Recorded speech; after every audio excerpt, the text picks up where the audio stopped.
we're back. It has been a long time since, well, we've been here. I think it was a live stream that we were last here, and it was the UFC 311 live stream. I was meant to be back before then with Fury Usyk, but I came down very ill.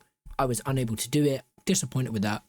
Then I was doing things around the house. I was cleaning a lot, so obviously, as you can see, my background's different, but the whole house is quite different. That room, there's a room like right there. You can see the door, but basically I'm doing things in there tonight, so it's gonna be a late one. But we are back. We are starting this week's fight card. This week we are back to UFC. I cannot wait. I've missed you all, and hopefully you've all missed this. Let's get right into today's video, which is gonna be the kickoff for Amanda Ribas versus Mackenzie Dern fight card. Now, before we get into it, make sure you like, comment, subscribe, share, and follow and hit the bell icon to get notified whenever I upload.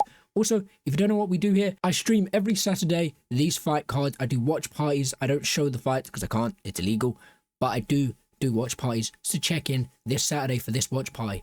But let's get right into today's video. Let's go. It has been so long that I've almost forgot how to do these videos. We have Punahele Soriano versus Uroš Medić. Medić is 10-2. His country is Serbia. He stands at 6 foot 1 inches tall. He weighed at 188.5 pounds, and his last win has a reach of 71 inches and a leg reach of 43 inches. While Punahele, on the other hand, is 9-4. His country is United States of America. He stands at 5 foot 11 inches tall. He weighed at 185.5 pounds, and his last win has a reach of 72.5 inches and a leg reach of 41 inches. There is a 2-inch height advantage for Medić. He has a 0.5 reach disadvantage, but he has a 2-inch leg reach advantage. He also has 1 extra win and 2 less losses than Punahele. So could that be a factor? Probably not. Try not to base their fights off their past fights. You know, training is a huge thing, and these guys could learn a lot from training, change up their stance, change up quite a bit. Most of them don't. Actually, all of them don't. Most of them come out the same as they have before, but a little bit more either offensive or defensive. If Soriano lost his last fight, you're probably going to see him be a little bit more defensive. But if he won his last fight, he's going to probably stay offensive as he has done, or he'll get even more aggressive. But let's move on to win buys to see how they've got it done in their previous fights. With Soriano having a huge 67% KO TKO, 22% submission. So he's got some groundwork and he's got some footwork, work on the feet.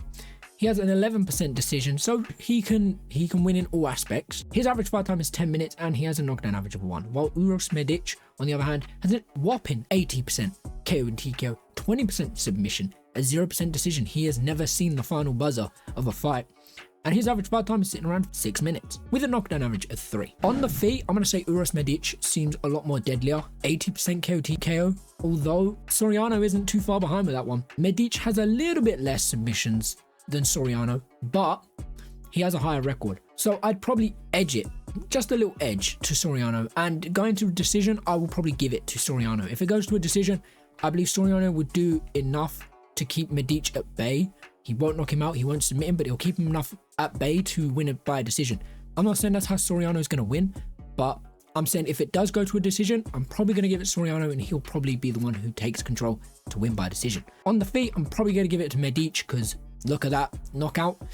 He's probably got more power than Soriano, but hey, we don't know how Soriano's chin is compared to Medic's power. And the submissions, it's fairly even on the ground. I mean, it's fairly even in all aspects except the decision. Let's move on to significant strikes to see how they've got it done in their previous fights on the feet. With Uroš Medić having an average of 6 punches landed per minute, a 60% significant strikes percentage, and he absorbed an average of 3 punches with a defense of 58%. While Punahele has an average of 5 punches landed per minute, 53% significant strikes percentage, an average of 4 punches absorbed per minute with a defense of 48%. Again, this just kind of not solidifies, but it helps my argument in what I'm saying. Medić landed a lot more. He had a higher percentage in significant strikes. He also absorbed less, and his defense was a lot better. Now, yes, Punahele only landed less punches, but his significant strikes wasn't like massively worse. It was getting up there. If he had landed the same amount of punches, his significant strikes probably wouldn't even, his percentage probably wouldn't be the same, but it would be a little bit better. But that's the thing, Uroš Medić has the output. He can just output and output. And Punahele is going to need to land, and he's going to need to land a lot. While Medić, it seems that most of his punches, I mean over half of his punches, same with Punahele, but 40% less of his punches are significant. So he's setting things up. He's trying to get you in range. And maybe Punahele is doing the same thing.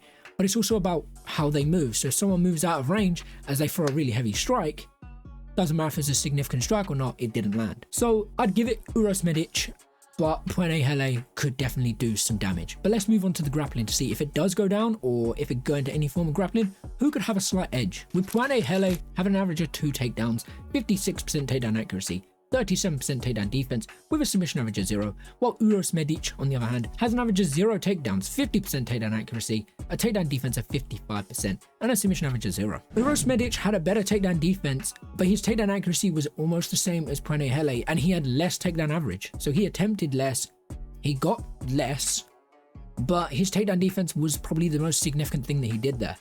Punahele, as much as I'm gonna go, should grapple, it does appear that Uroš Medić won't be easy to get taken down and probably might only get taken down like once or twice.